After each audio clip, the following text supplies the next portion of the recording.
Hi, this is James from Tabletop Gaming Guild, and today we're going to take a look at Shades of Ink, which is designed by Jay Yates and published by Button Shy Games, one of my favorite game publishing companies. Button Shy Games is notoriously known for its 18 card games. This is another 18 card wallet size games. And this one's going to be more in the RPG line of games that they have on there. So if you've played some of their previous RPG games, this one's going to be up there in the same genre for it. So you're going to be using your 18 cards to play through a game that's going to be narrated by those cards, and you're going to generate your own story as you go through. And you're going to need to face the monster that you have created, basically, from the destroyed cards at the end of the game. Let's go ahead down to the table here. I'll give you a general idea how to play the game, and then we'll come back and I'll give you my final thoughts.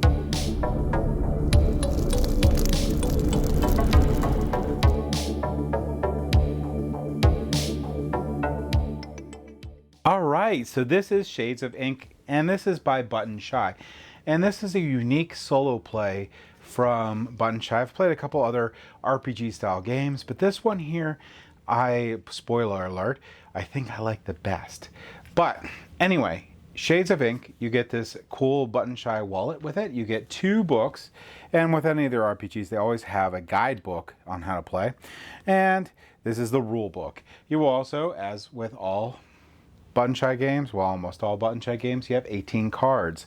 You will need to get your own pen and print out the player sheet to play the game.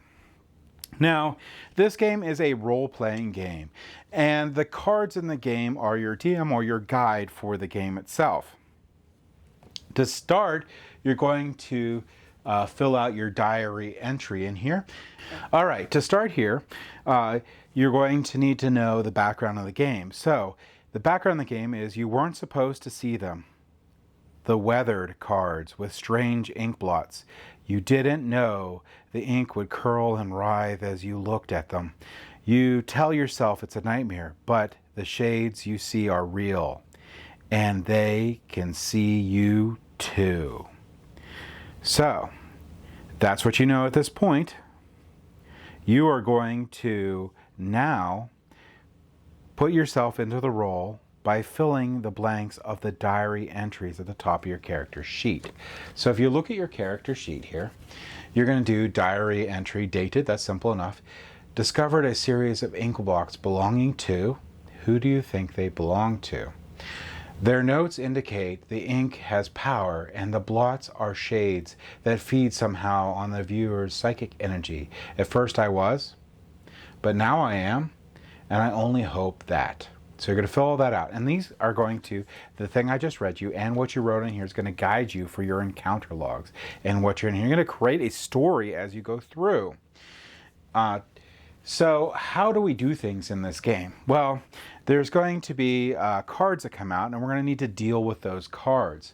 If we don't deal with those cards, we're going to take a damage on our health report there. And if our health ever drops to the bottom, we die.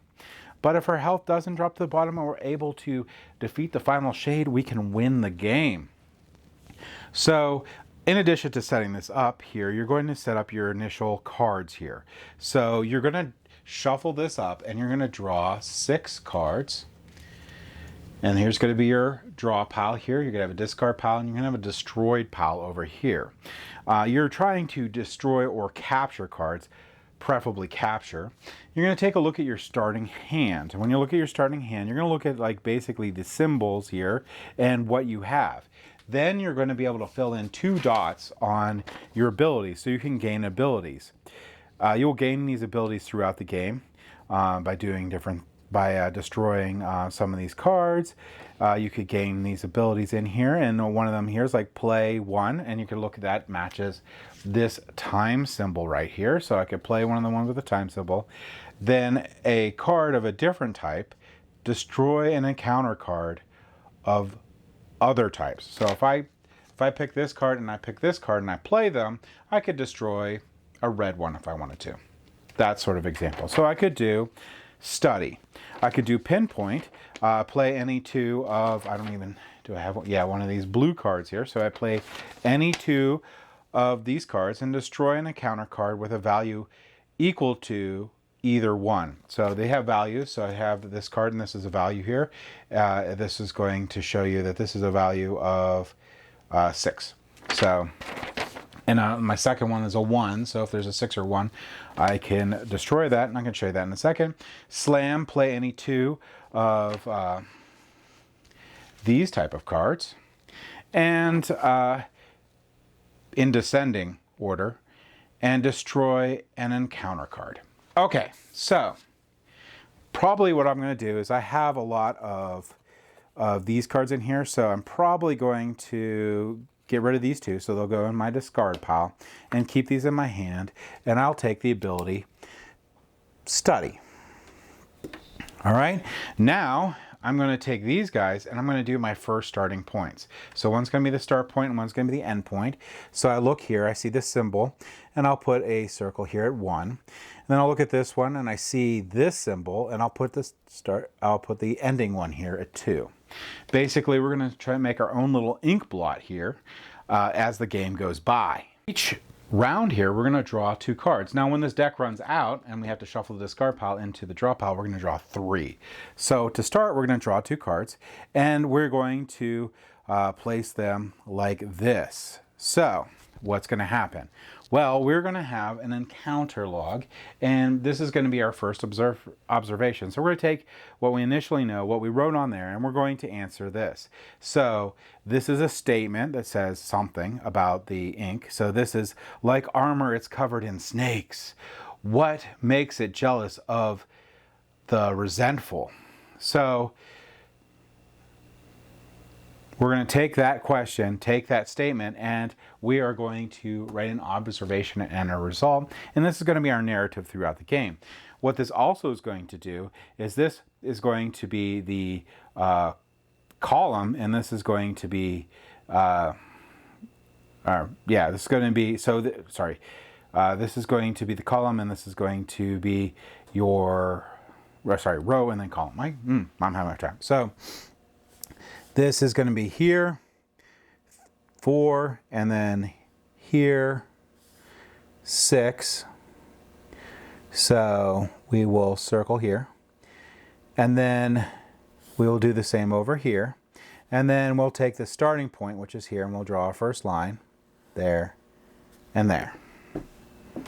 Okay, so we have our coordinates. Now we have our cards in our hand. So these cards remain in our hand. We're going to shuffle them up. So every time at the beginning, you're going to shuffle them up. Don't look at them. These are random. Flip them, whatever. Just shuffle them up, and this is going to be the order they're in. Now, this is actually very fortuitous for me because I could destroy both of these. So I could use my study ability. This is a time card, and I can discard a blue card, and I can destroy this card, and it'll go in here. Now, when I destroy cards, those destroy cards, when I'm finished with this deck over here, are going to be what I face at the end, every single card at the same time. This card here, I can place these 2, and I'll destroy that one. All right. Now, if I wasn't able to do anything, I can actually take a damage, pick up all my cards, shuffle them up, and go again. And that's what you're going to be doing at the end of the game to be able to defeat this guy, because you can't go another round, so you have to keep taking damage to reshuffle your hand to do the different abilities that you have unlocked. When you destroy a card, you can put another place on here, and maybe I'm going to unlock Pinpoint because I destroyed 2 cards. I can unlock Pinpoint. That says when I play 2 of these type of cards here, and they have to be beside each other, destroy an encounter card. So now that that's done, we're going to draw the next one, and the next one's going to work the same way. We're going to do our ink, our mark. So this is going to be the person here for the 3, and this will be the person here for the 1. So we will go ahead and draw that here, and then we'll do the same over here. At the end, it's really cool to sort of fill that in and make your own sort of menacing ink blot. But then we're going to take a look at this, and we're going to say this is buried under layers of acid is what stops it feeling intimidated. So now we're going to take that question and the statement, and we're going to write a thing in our second observation log area, continuing the narrative for the game. So we're building a story along the game, and this one's just giving us the pieces that we can use to build this story. All right, so you're thinking, wow, okay, you're destroying a lot of cards, you're doing really well. Well, if I shuffle this up and I go again here, I got these two and I got this one, not really the order that I want, I really need to capture cards, because if I capture cards, they're available in my hand and I become more and more powerful. If I just destroy cards all the way to the end of the game, I'm going to lose because I have to face all those cards at the same time. They go in a row here and I get to destroy them, and I have to keep taking damage to reshuffle up my hand when I'm done to be able to do it. And if I only have 4 cards on it, I'm not going to make it. So I have 2 cards here, and let's say I couldn't do anything and these cards end up going to the discard pile. If these cards go to the discard pile, for every card that goes to the discard pile, I will also take a damage. Now that I was silly and I didn't actually create a way for me to capture anything or work towards it, I'm going to need to maybe do this and destroy one of the cards.